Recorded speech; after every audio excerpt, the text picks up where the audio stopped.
All right, fire in the hole, brother. Fire in the hole. Round two. Here we go. Oh, yeah. You know what? For complete disclosure, it was the wrong song, but we're going to stick with it. No. This is good. Did you jam out to this in your days at Toledo, Frank? All right. Not really, but I could see myself doing that. Beautiful. Oh, man. This is the first concert I ever went to. Bad Company. Bad Company is like 78-ish. Yeah, that's exactly right. Yeah, that was the time I was in junior high, and Bad Company was huge, man. Oh, you know, that was a time when in Toledo, bands were coming to Toledo like every week. Yeah. It was just down to the sports arena, even though this was at Centennial Hall. Yeah. I mean, saw Kiss down there, you know, obviously Bad Company. Wasn't Van Halen here once? Van Halen, Rush. Saw Rush a couple times. Just, bands every single week. That's how they made their money back then. Yep. It was still vinyl, and, they made their money by just, the Huntington Center pulls them in too, man. Me and my boy. Well, isn't Elton John there tonight? Yes, he is. I wanted to see him. Yeah, but he gave me a call. Obviously has priority. He gave me a call. He said he had 2 tickets for me, and I said, I got things to do here. We'll interview him later. We'll go remote to the Huntington Center post-show. We'll interview Elton John. Stick around. So, hey, this is podcast number 4 for Fire and Brimmstone, which is just amazing. Ridiculously in its own right. remarkable. The fact that we could tie 4 things in a row is something like that, Yeah, especially with the technical difficulties we have. had. Yeah, no kidding. I mean, we got our way through it, and like I said, we? Yeah, right. It'll be part of the best of, Anyways. Now the best of is up to 20 seconds. Yeah. It's beautiful. So again, this is Wednesday, September 28th. Podcast number 4 for Fire and Brim Double M Stone. Nice. That's right. And we are. If you go out to the site, you're going to see that all these things are published out there. So, for you 2 people listening, you just go on out there and check it out. Do your thing. But dude, a lot of stuff to talk about. Busy week. Lots going on. Absolutely. So, what'd you do this weekend? Anything big? Absolutely nothing different than I did the week before. Like 14 hours of college football from my throne. Oh, that's just, it's hard not to. Yeah. And this weekend, man, we got some games coming up. But big ones. Yeah, so I just got to say this. This weekend, Arnold Palmer passed away. And as a golf fan that I am, it was kind of a... it's crushing. It is a bummer. I mean, that was my dad's favorite, golfer. He always just loved Arnold Palmer. And rather fitting that he dies, Ryder Cup week when he got all the best golfers, gathered together to, play some stick out there. There is something almost mystical with that alignment, isn't it? Yeah. Let's hope that Ryder Cup is worthy of Arnie's passing. That's a good point. These guys should just dedicate the whole thing to Arnold Palmer. Yeah, just blast away and just freaking rock out, man. Oh, absolutely. So so that's one thing. And I met him before I saw him play. Got his autograph, which I was just rummaging all over the place looking for that autograph. Got to find it. It's out there someplace. I'm sure it's tucked away in some drawer. And, so it's something that I'm going to frame with all the other autographs I've got. So, that. But he would want everybody to keep going on, so that's what we're going to do right here. Absolutely. And we're going to just keep rocking and rolling. So, like I said, lots of stuff to talk about. But, a couple weeks ago, you said that you played against one of the best wide receivers ever to play in football, right? Yeah. He was one of our best wide receivers. Yep. Chris Carter, and he wasn't on our team. Yep. So figure that out. And so when you said that, I said, you know what? We got to talk to our friend Frank. Because Frank O'Feely played for Toledo back in the early 2000s. And he had his brush against, greatness, too, because he went up against Larry Fitzgerald. Yeah. And every week... You've got, Antonio Brown and all these guys, but you played against Larry Fitzgerald. So, first of all, Frank, thanks for coming along here, man. Absolutely. Welcome to the dungeon. Yeah, appreciate it. This is awesome. This is awesome. Yeah, so, the first thing I'm thinking is, like, I got to come right at it. Yep. You played against Larry Fitzgerald. Yeah, I did. I tell you what, the Pittsburgh Panthers were number 9 ranked team in the nation coming into Toledo. Nobody expected us to even have a chance, again in that game. And the one thing that I'll say about Larry Fitzgerald is we were throwing 2 to 3 defensive backs at him on every play, and he was still coming down with passes. His hands are phenomenal. I mean, literally, his QB would put the ball within a 5-foot radius of this guy, and he would come down with it regardless of height or angle or where. Exactly. It just didn't matter. It was phenomenal. Get it within 5 feet, and it's money. Yeah, and his route running was just so crisp. I mean, he wasn't necessarily the fastest guy, but the way he came in and out of his breaks was just, it was a sight to see. He had phenomenal body control, didn't he? Just yeah. And so, what'd you guys say in the huddle? Okay, you go back to the huddle. I know. What do you say to each other? I know what I'd be saying in the huddle. You know what, Doug? It was just one of those things that we said, you know what? He's going to make his plays, but we just have to minimize the amount of damage that he's going to do to us. Were you then just trying to get to the quarterback so he couldn't throw? That's exactly right. That's exactly right. Kill the quarterback, and he can't throw. Then Larry can't hurt you. Okay, now Frank, but you're down to 8 guys. That's right. You've got three on Larry. Right. He's got other receivers. So you at best you're running. You can only rush 5 at best. Yep. So I mean, a decent line. You're the number 9 team in the country. Mm-hmm. They're probably chipping blocks pretty well, and they were formidable. The big uglies up front for you, weren't they? That's right. All right. Well, this comes full circle because I was at the game. Yeah. I was up in the stands, and I was at the game because it was Pitt, man. You're right, number 4 in the country. Yeah. And I got Frank, when I looked at the stats from the game, I got to give you a prop, man. Yeah. You got a sack in that game, dude. Give me some knuckles there. I appreciate that. Was it a big third down and big critical play? Come on, hype it up. It was a very critical play. It was actually second down, and I hit the offensive. Not that he remembers. Actually, I remember. This is my highlight. So of course, this is the epitome of his career. We got to give it props. I feel you. Yeah, mine was in midget football. So if that tells you anything, mine's on Madden. So you win. Yeah. No, but I hit the offensive lineman with a finesse move, came around the corner, went airbound and just sacked the QB. Hold on, people. You have to understand. Frank is about 6'5", about 3 bills. Right? How much did you play? I played at about 270. Okay, 270. Okay, but this is early 2000s, so 6'5", 270. Frank could go out there right now. What is finesse? I mean, did you twinkle toes around a guard? Is that what you did? As best I could. Obviously, well enough. And you know what? Yeah, finesse. Did you tell that little running back finesse? Yeah. Why do I have visions of the scene from Fast Times at Ridgemont High, where the middle linebacker just leaps over the whole line and just kills the quarterback? That's what I see right here. Frank, 6'5", 270 pounds, airborne, just launched. Yeah, and you said sorry about that, right? Or something, something nice. Yeah. What did you say? No, but you know what, guys? Speaking of sorry about that, I will tell you, Larry Fitzgerald was the most humble guy. He to have that much talent, he would as many touchdowns as he scored. First thing he did was just hand the ball to the referee. Yeah, no showbutting, nothing. I mean, he wouldn't even look people in the eye that were guarding him. He was very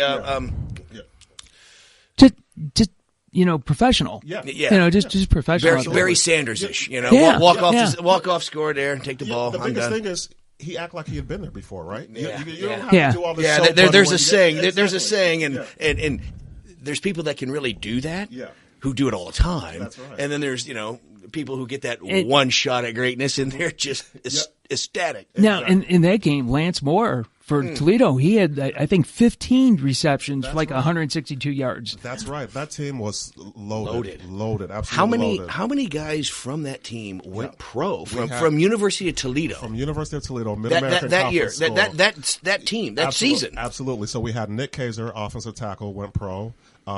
John Greco on the other end, another offensive tackle that went pro. Bruce Gronkowski, the quarterback, went pro. Still there, right? Still there in the league, yep. And then, of course, Lance Moore, who also went pro. Yeah, so I mean, okay. Yep. Now, had you not hurt your knee, do you think you'd have been playing in the big leagues? I think I would have had a chance if I hadn't blown out my knee in the Motor City Bowl my sophomore year. I think I would have had a chance. Oh, dude, that is just great. I'm sorry about the knee, but I mean, just some memories. Four, arguably 5 players from a MAC school going pro. The MAC is for real. Yeah. End of story. The MAC is for real. Now, was when was Roethlisberger playing for Miami? Was it at your time? That was my time, believe it or not. Yeah. I sacked Roethlisberger. Oh, did you really? Nice. When Miami of Ohio came to Toledo to play us in Toledo. He's huge, isn't he? He is a big boy. He is huge. He is a big boy. Okay, so how do you bring down a Roethlisberger? He's big. Obviously, how do you... I'm going to guess you finesse around the tackle and you leap. I can tell you one thing: you don't go for his ankles. Yeah, well, there weren't concussion protocols back then, were there? I feel you. Yeah, how do you? I mean, that because he is a big boy. He's huge. Oh, geez, Frank, that is great. Wow. How about that league? I mean, those four. Yeah. I'm sure a couple other probably guys from Miami went. Yeah. Wasn't Omar Jacobs that year That's from BG? Right. And don't forget about Byron Leftwich from Marshall. He was another monster too. He was a monster. That's right. Yeah. I used to love when he played because his shirt was always untucked. Same with Roethlisberger. Yeah. It looked like they were out in the playground, a bunch of kids, and it's they're always dirty. The MAC is absolutely for real. I mean, man. Central Michigan whacked Oklahoma State with the bonus play. They always every year have those big upsets. Man. Don't forget about Western Michigan. This year alone, they've already beat Northwestern and Illinois. Yeah. Not too bad. Yeah. The Broncos.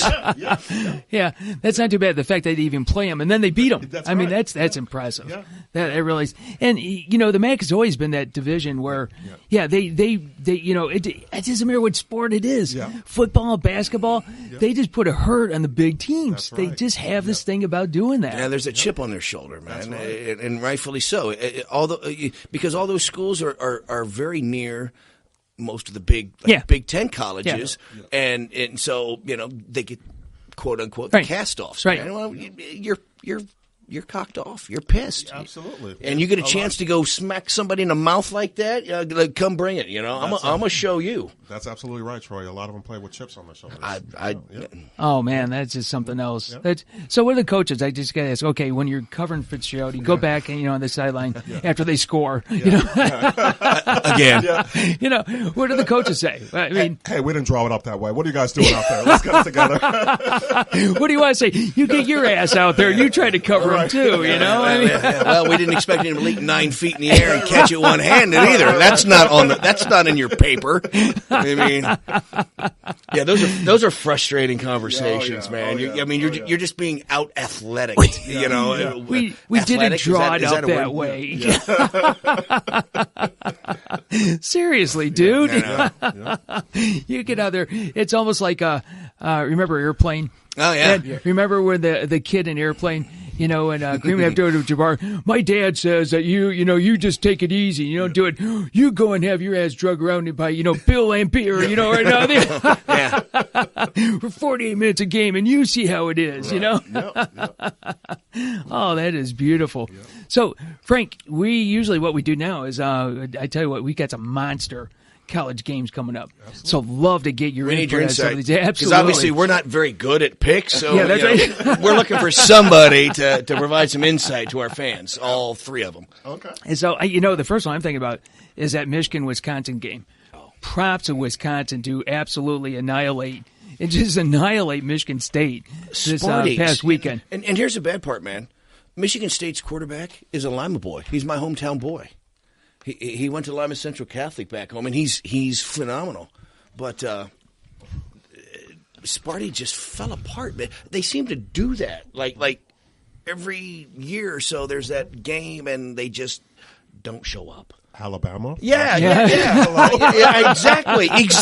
How do you not show up against Alabama? Biggest game of the season, right? Biggest game of your life. Yeah. I don't care. Short of maybe a Super Bowl, you're playing Alabama in the playoffs. Right. Oh, they just dropped an egg. You don't show up. They didn't show up. I don't know how. At what point? In that game they played the first quarter really tight. How does Michigan State get beat up? Yeah, I don't know. Mean, nasty, physical Michigan State got their ass kicked by Cheese Brothers. Yeah. Which is always another very physical football team, man. They always have that big back behind that huge, like northern Minnesota, Wisconsin, humongous farm-fed boys that are all 320 and 6'8". Yep. And they just thunder on you, man. They just lean and lean and lean. And who's Wisconsin's quarterback? I have no idea. I cannot tell you. No idea. They doesn't never matter. It doesn't matter. They never have a quarterback worth a crap. Right. Because they just beat the piss out of you. They thunder you on defense, and they play sound kicking game to where field position matters, and their defense. Alvarez is a freaking genius. I know their colors every year. You know, I got that down. So, Frank, what do you think about this game? Okay, going into Ann Arbor in the Big House, and now Harbaugh's ready for this. You know, he's hit it circle. This is their Oklahoma game, which Ohio State had a couple weeks ago, and and Florida and Louisville had against Florida State. So this is the big game. Yeah. So what do? You know, you going into the Big House. I can tell you one thing. Harbaugh's going to have his boys ready. You know, I was actually at the Penn State game last weekend. Is it insane? Is the energy back? Because there is gross Buckeye love in this place. As you can see, we've got seats from Ohio Stadium here. Once we get a following, we're going to have our groupies sit over here. We got a Ohio State flag sitting all over it. It's just gross, man. For a man that lives in Ann Arbor to sit here and not cringe, it's very impressive. You're quite professional, Frank. No, but I'll tell you what, the glory days are coming back to what? They're coming back. I get a sense of that, too. Yeah. And the Big Ten needs that. Ohio State needs that. Yeah. Michigan needs that. Dude, college football needs it. Yes, there's a certain set of teams that always have to be good for college football to be right, man. Right. Alabama, Ohio State, Michigan, unfortunately, Notre frickin' Dame. You got to have USC. Maybe throw LSU in there. Florida State, Oklahoma, like that. They have to be. Yeah, Florida State. They have to be good. Because you love to hate them. I mean, I'm sorry, but when the Buckeyes beat your ass 12 out of 13 or 14 years, man, it just. You start taking it personal. You really do. Well, trust me, we had the Cooper era. Yeah. We felt the pain, bro. We felt the pain. 1-12-1, and we're clinging to that freaking tie like there's no tomorrow. And you guys make a good point because those teams, whether you like them or you don't like them, you have an opinion about them. Yes, and there exactly. are, in every sport, the Yankees, whoever it Boston, is, the Sox. You have an opinion about them. That's what's good because you just have that opinion. Okay, I don't like them or I love them, but you know what? You're going to watch them when they're on TV. Raiders are one. The Raiders, So you thinking that?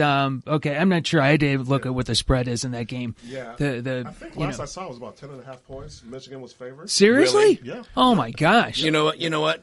That's my triple super shocker.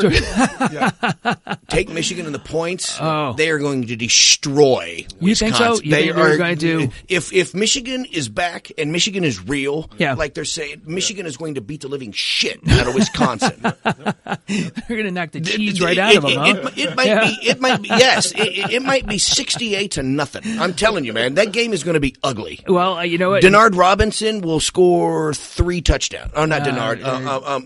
Jabril Peppers. Yeah. It's if Michigan is going to be the Michigan that they're supposed to be this year, they crush Wisconsin, and I don't see Harbaugh letting that not happen. No, I don't see it. No, it would be fun to be. Third week in November is going to be real, boys. Boy, tell me about it.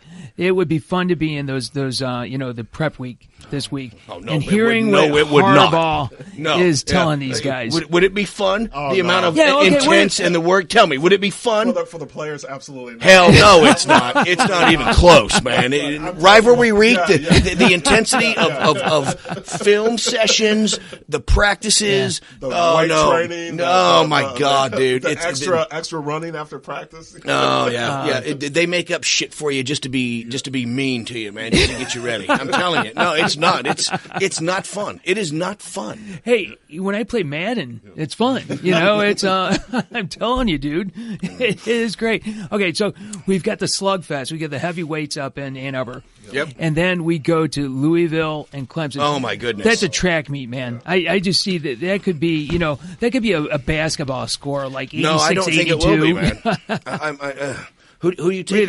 I'm taking Louisville in that game, and I'm going to tell you guys this: if the quarterback from Louisville continues to play the way that he is, towards the end of the season, he's going to be in contention for the Heisman candidate. No. He is the probably number one candidate probably right now. Yeah. A lot of people have him 2, 3 because it's Louisville, but he is a freak of nature. That's one of those guys. Oh God.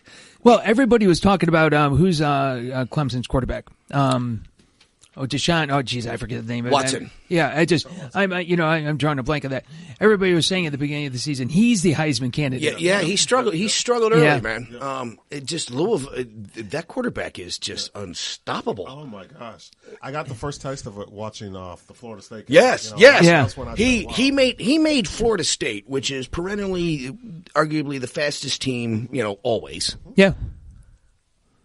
He turned the corner on those guys regularly and would get an extra 10 or 15, 20 yards. Right. He turned the corner on Florida State. And Louisville controls their own destiny. Yes, they do. Because they also play Houston in November. There's another squad. They destroy Florida State. Mm-hmm. You've got Clemson this weekend. If they win, they run the table. They're in. There's nobody in the world can say that they don't deserve to be in. Right. In fact, when you look at that schedule, Florida State, Clemson, Houston, that might be the strongest. That's playing the boys. And strength of schedule plays a big role in it. Absolutely. Sure it does. Yeah.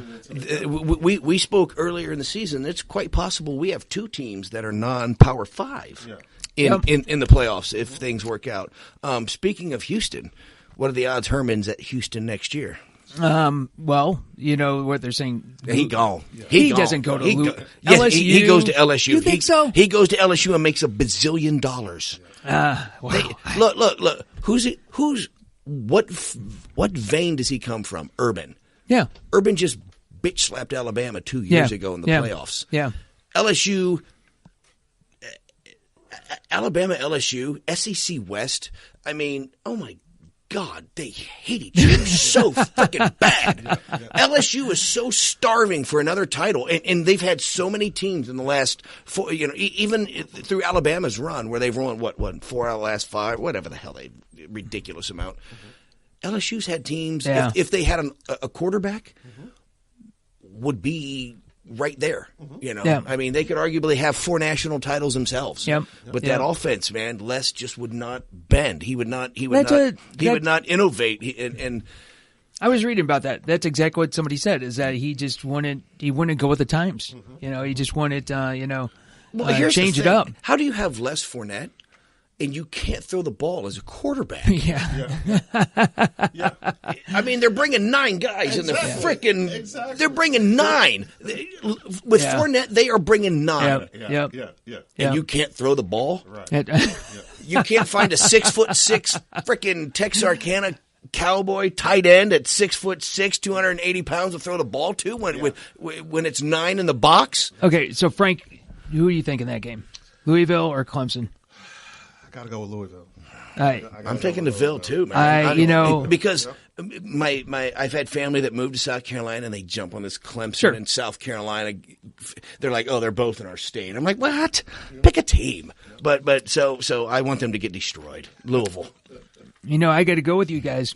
You picking the Ville? I got to go Louisville. I do too. I mean, it's I feel the love. I mean, it's show them until they lose, until somebody beats them. Yeah. I got to go with these guys. And Clemson has not played well, and all of a sudden they're going to pick it up. They're going to have to. They're going to have to, but. And then the other big game is out on the West Coast. It's always a bummer on the West Coast because we're asleep. We're. Well, no. They start. Well, most of us. Well, get hammered. Get hammered early. Pass out between 7 and 9. Between that 7 o'clock game. So you catch the second half of those late or the early evening game, and then you've got the whole West Coast game. Yep. So we got Stanford and Washington. And until I heard about that game, I didn't realize Washington had a good team. Yeah. I knew Stanford did. I had no clue that Washington was even any good. Number 10 in the nation. They've been creeping in. Washington is always Washington has these plug-ins where they're good for a 4 or 5 year run, and then they kind of disappear. And hopefully, it'd be nice to see them sustain. Yeah.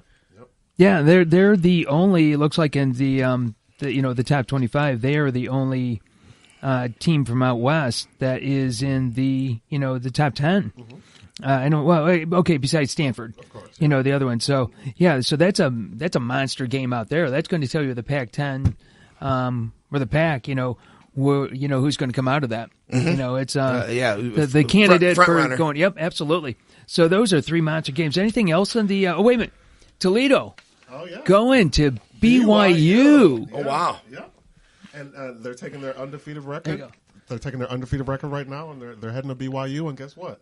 The spread isn't that much. Last I saw, I think it was like 3.5 points. So it's definitely a winnable game. All right, so this is a loaded question. Who you taking? Oh, I don't. Do you even have to ask, Troy? Well, yes, I do because we need it for the record. Toledo Rockets. I'm on you, baby. I'm feeling the Rockets too, man. I'm feeling the Rockets. Go Rockets! Now I did one. You're way bigger than me. I'm not. Yeah, there you go. Yeah. These two guys here that I'm with, I call them sir. There's no doubt about it. It's Frank's got 50 on me. He could get out there and play right now. Yeah.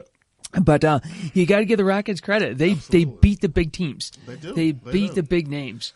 I remember my first collegiate game playing was against Penn State, at Penn State. That was when you guys won. That was when we won. Yeah. That was when we had Chester Taylor at running back, and we went in there complete underdogs, and we walked away with a victory. Oh my gosh. Crazy. Dude, so you beat Penn State, you beat a ranked Pitt, you sacked Ben Roethlisberger. No, we had a great time at Toledo. Great time, lots of great games. That is beautiful. Yeah. That is absolutely that is a phenomenal career, man. Yeah. That is outstanding. What was that like going to Penn State? You're just playing in the Valley.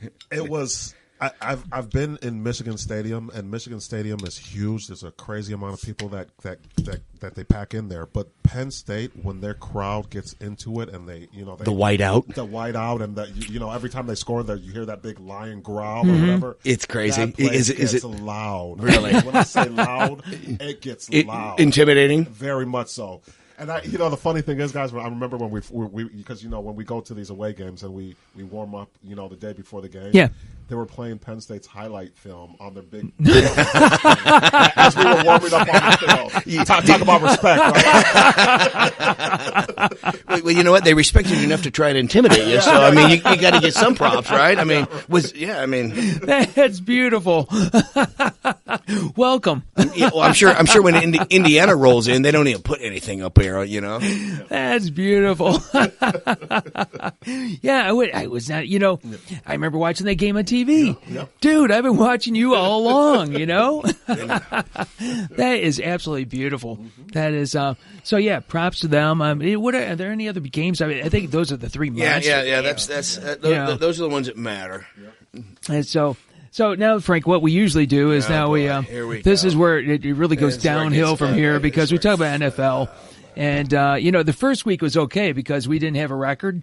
We just, pick it. And now it's, and then we're publishing this damn stuff on the internet. So everybody sees it, you know what I mean? These guys are losers is what it comes down to. We've been exposed. Yeah, but I mean, Although, you know what? I'm going to say I'm holding my own against the spread. Oh, you are definitely holding your own against the spread. I'm at 50%. Okay, who would have picked the Patriots to beat the Texans? I mean, the Patriots, they're playing with a water boy at quarterback. I mean, just go figure. How do you do that? Play without a quarterback. I think that's their next step. Belichick is so arrogant. I think he's going to go out with 10 on offense just to prove a point. Here's the scary part. What happens when Brady comes back 4-0? Oh my gosh! I'm gonna call it right now. If they're 4-0 when Brady gets back, they run the table. It's okay. So Frank, what is a team? How do they do it? I mean, year in and year out,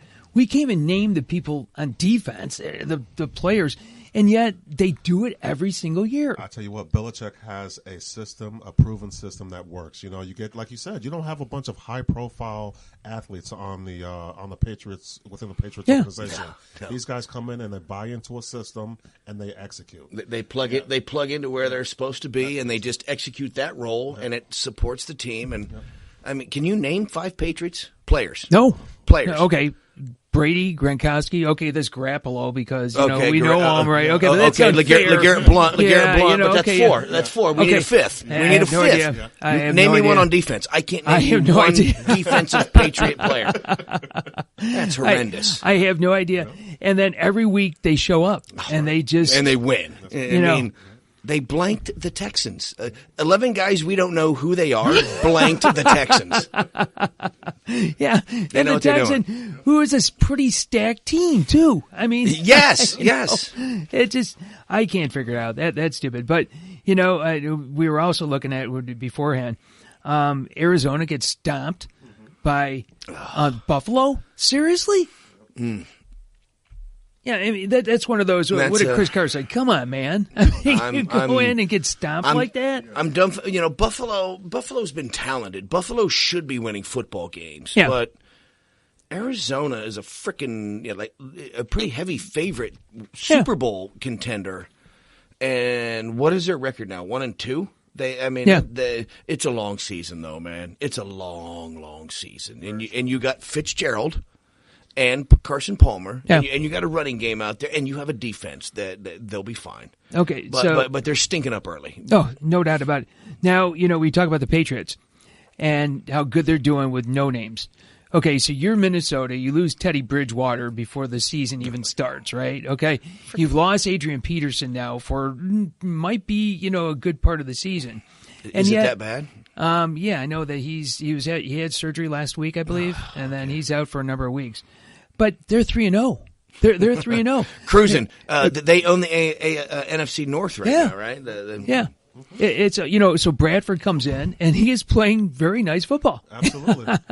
Yeah, Troy, you pointed that out earlier. They Minnesota got a pretty good deal out of that trade, right? It's surprising. I mean, shocking because most of the world's going. Because they bet the farm on Bradford. Mm-hmm. They threw a first round and I think a third rounder in 2018 maybe for Bradford. Yeah. Mm-hmm. So and you paid him millions and millions of dollars, right? Yeah, big ugly money. Right. And so you're saying the time is now, which when AP was healthy, I get it. Yeah. And then AP goes down, and he still leads you to the promised land. Yeah. And he's 3-0. Right. Not too bad. Not too shabby. He's a player. Okay, so you've got Norv Turner is the offensive coordinator up there, which, dude, you just love Turner, and rightfully so. Well, I'm a Cowboy fan, yeah. I mean, Norv's close to the heart. All right, so, Frank, you've got a great offensive coordinator. How does he work with a quarterback? Even a quarterback that's experienced, okay? Right. How does he work with somebody like that? I think the number one thing is he's going to tell the QB as he's coming in, look, we're not expecting you to perform miracles. Just get in your playbook, understand the system, and go out and make plays. And he's known for that. That's a good point. Yep. He's known for picking up an offense very quickly. Yeah. And then along the same lines, Carson Wentz for Philadelphia. I mean, seriously, smoking the Steelers 34-3? Are you kidding me? My brother is a diehard Steeler fan, and I'm going to send him this podcast. Dude, your boy's got freaking housed by an in-state rookie QB. You're welcome, Jim. I can't explain that one, guys. No. I really can't. I cannot explain that one. Other than Carson Wentz is real? Yeah. Apparently? Yeah. I mean... Yeah. He's got the look. He's got he's got a Roethlisberger look. Yeah. He's got that moxie. He's got that look like, just let's go out and play some football. Let's have some fun and play some football. His body language is a body language of success. Yeah. I've watched parts of his games and highlight. He and you can see it. There's people that walk on the sideline and you're like, yeah. He's the real deal. Yeah, absolutely. You don't even have to see him play. He's real. Yeah, absolutely. Mm-hmm. Yeah. There. The quick story I heard when Roethlisberger was drafted. Same with Alex Smith, who played. He was drafted number 1 in that draft. And this one writer said before the draft, they're in New York City, and they had this party for all of the potential draft picks, and Alex Smith walks in the room, and nobody even knew he was there. It's like he just blended into the wallpaper. Roethlisberger walked in the room, and they said it lit up. Those people have an energy about them. There's this charisma. There's this. It's beyond the realm, and they have it. Yeah. And people, they're like, oh. Yeah. Now, do you feel it on the field? Do you know it when guys like that? Absolutely. Yes, you do, don't you? Absolutely. Yeah, you do. Go back to the college story that we were talking about earlier. Watching Larry Fitzgerald on the sideline when I was out there, because I had to take breaks. I'm a fat lady. I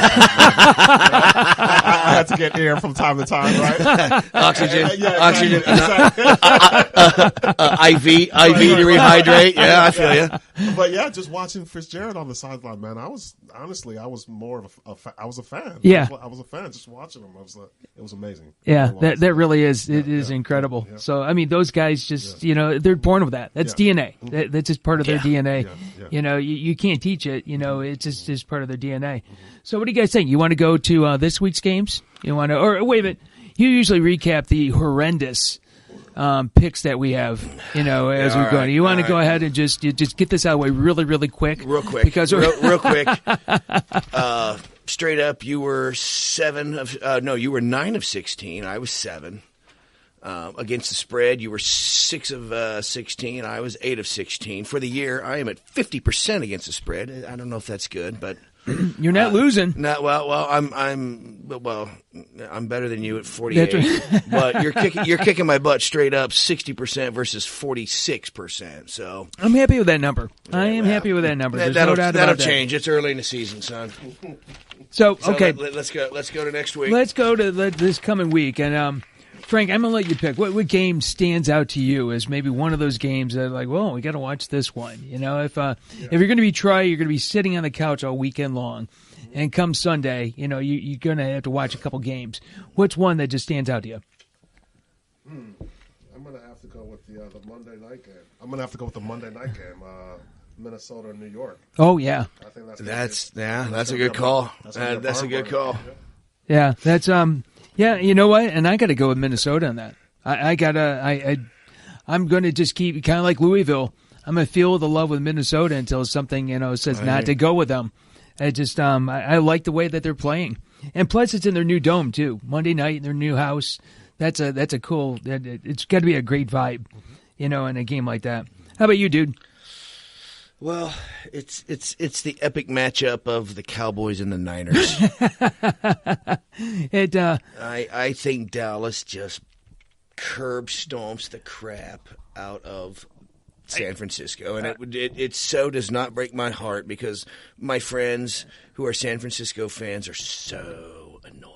Okay, and we didn't talk about the Cowboys. No, we did not. And that was impressive. The way that they won last week. Well, the way they're rolling, Dak is looking. He's looking. He has exceeded all expectations, in my opinion. I mean, he's come in and he has got the job done. Well, he has that look, doesn't he? Absolutely. He has that look, just like Carson's. Like I'm not scared. I'm not. He's not really thinking. Mm-hmm. He's playing. Yep. And there is the actual difference between that. Is probably half a second between thinking and reacting. Yeah. Just playing. Yeah. Mm-hmm. But that difference is winning and losing at the NFL level, especially when you're a quarterback.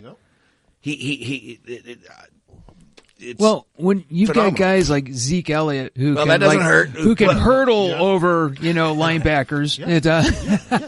Well, the running game helps Dak in the passing game because you have to pull the guys in, and now he has less opponents to work with. Covering people. Mm-hmm. Okay, so Frank, you're on defense, right? Yeah. You got Elliott. Mm-hmm. He can run the ball all over the place, right? Yeah. And you got this rookie quarterback. Mm-hmm. Mm-hmm. What do you do? Do you cheat the run? Yeah. Or in which leaves you get Jason Witten over 10 yards downfield. Yeah. You have to. Yeah. You have to. Yeah, I think you stack the line. You have no choice. To take away their running game, and then you blitz them like crazy. That is exactly what you do. That is exactly what you do. But they've been doing that, and Dak's been picking it up. Yeah, that's right. And you know what? The windows in the NFL are small. They're so small, and they close so quick. There is nobody open in the NFL. Literally, when you're wide open in the NFL, you're not open. Yeah. But you throw the ball to and make them open. Right. That's just. So Elliott, I tell you what, I love the dude. I think he looks like Emmitt Smith to me. Yeah, the way he runs, you have to stack the line. That's the only, because if you don't stack the line, he's just going to beat the shit out of you the whole game. Yeah, it's so then you drop back, and then what do? You're just going to give him lanes to open up and run in, right? You know, I mean, it's here's the posing question though. Yeah. What would you do when you come back? Let's say Dak wins out and Romo finally gets clearance to play. Yeah. What do you do? If I'm Romo or if I'm Dak? No. If you're the coach, I'm Jason Garrett. Now you're what? How long's he out for? A couple more weeks? Nah, he's like you're 7-0. I'm gonna tell you guys this: if Dak continues to play the way that he's playing and with the chemistry that he's garnering with his offensive linemen, you can't take. No, thank you, man. There's the old adage: you can't lose your job. Yeah. But that went out like 10 years ago because, well, and to your point, Dak is a rookie. Right. Zeke is a rookie. This is your money for the next 12 years. Mm-hmm. You know, this is who you just invested $1 bazillion in for the next 12 years. Mm-hmm. And not right now, but their second contracts, oh my God. Oh. It's going to be disgusting if they do what they're doing now. It's just sick. Yeah. Especially Dak. He's going to get $37 million a year. Well, was Jerry Jones? Oh yeah, yeah. Jerry's not afraid to break the bank. No, hell, Jerry Jones has several banks, man. One runs out, he'll find another. So why would you? If you sit back as the owner, why would you break that chemistry knowing that's going to be your future? That's right. You know? Absolutely right. I mean, what are the odds of Romo comes back and finishes the season, let alone wins the Super Bowl? Right. Yeah. What are those odds versus what are the odds of getting Dak and Zeke, their experience going into the playoffs? Let's just say they make the playoffs. I mean, that's a big assumption at this point. No one's a lock other than the freaking Patriots. You know, who do they play for him again? Yeah. Who is this? But yeah, really.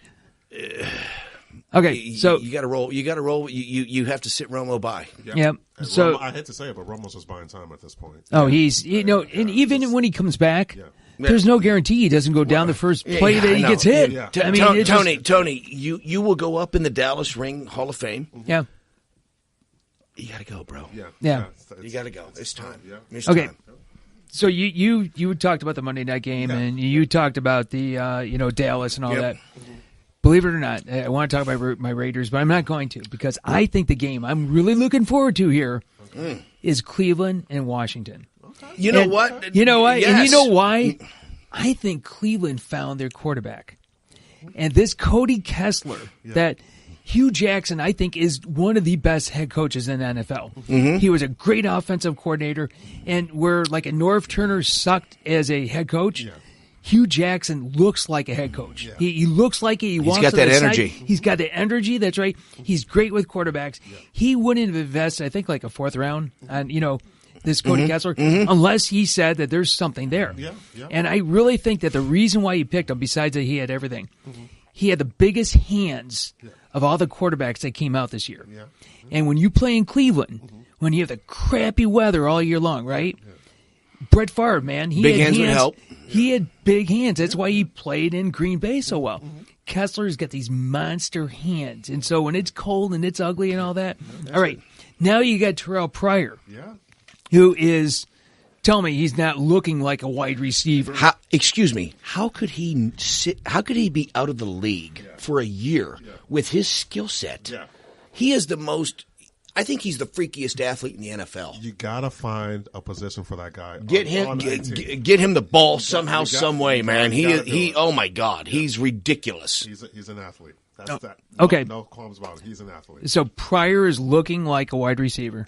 Kessler, I think, I don't care. He's going to come if everybody else. I don't care if RG3 is feeling good. You play Kessler the rest of the year. Done. Okay. Now in week 5, they get Josh Gordon back. Yeah. So now you got Gordon on one side, you got Pryor on the other side, and that's next week. Yes, that's next week. So who do you cover? If Cleveland wins, they are 1-3. Yeah. Okay, so you had a crappy first quarter. The NFL goes in quarters. The first. You want to get out of the gate good. Okay. And then you work towards the mid-season, and then mid-season, that next quarter, you're trying to set yourself up for the final 4-game run. Right. So there's a whole lot of football to be played. And you get Gordon back and get him off the bong. Now, I mean, he's your number one. Sure. Established, So you got to double him up. God, get weird and put him and Pryor on the same side of the field. You are going to chew up a defense. Want a little bit of wildcat? Yes. That's right. Yeah. You forgot about that, right? Yeah, absolutely. Don't forget, Terrell Pryor played QB. Yes. Receiver, right? Yeah. Oh, yeah. In the NFL. Right. So imagine Gordon out wide and Pryor in the slot on the same side of the field. Yeah. Who do you do? Who do you cover? How do you do it? And those guys crossing and start throwing a little motion in there. Man, that's a nightmare. That is a nightmare. Just, I mean, so I am fascinated by this Cleveland game. I'm hoping for my friends who are Cleveland fans, man, because they just love that team and they just disappoint. It just, you gotta. Yeah, I think that with Hugh Jackson, they are going to be They're going better. to get her done. Yep. This year is obviously a work in progress. Sure. They've got a ton of draft picks. Yes, they do. They got a ton of draft picks. They are going to position themselves, 3-5 years down the road. Yep. They could be really a team that, Cleveland? Seriously, Cleveland? Yeah. I mean, that's something else.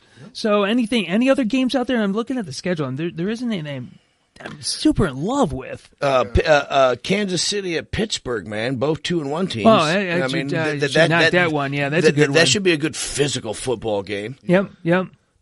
And, I'll definitely check out my Lions. I'll tell you guys this. There's one thing you can count on the Lions to do every single year. They're going to lose a game that they were expected to win. Yeah. And they're going to win a game that they were expected to win. Yeah, that's right. Every single year. Multiple times.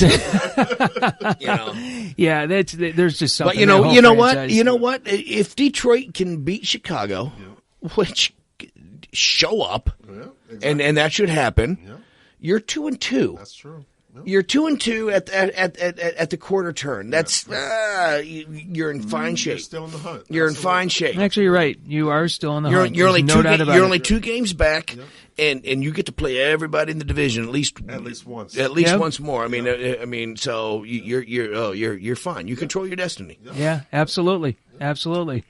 So, listen, guys, I know what we'll do is we'll post all of our picks out there, obviously, to Fire and Brimmstone.com. And if Frank beats us, man, we're in bad shape. If Frank beats us, man, we're in bad shape. I get my picks from my wife. There you go. You know what? Hey, I did that once, and I hit a 10-teamer. and then she divorced me and took that ticket and ran. There you go. Hey, whatever works. You know what I mean? The colors are pretty. Right. My wife at the time liked whatever lineman had the best butts. You know what? It works. She had a 10-teamer. That's right. Well, I think that this was Frank. Thank you so very much for coming. It's great. This is an absolute blast. It was a pleasure, guys. And the finesse, the way he finesses everything. It's just complete. 6'5", 300 pounds of finesse. Pure finesse. Frank Finesse Ophelia. There you go. You know what? It just rolls off the tongue. He's going to my phone. Hold on. He's going to my phone. It's Finesse Ophelia. That's my update. Absolutely. Well, listen, guys, this is an absolute blast. Go to fireandbrimstone.com. We'll have this out there. We'll also have the podcast on YouTube.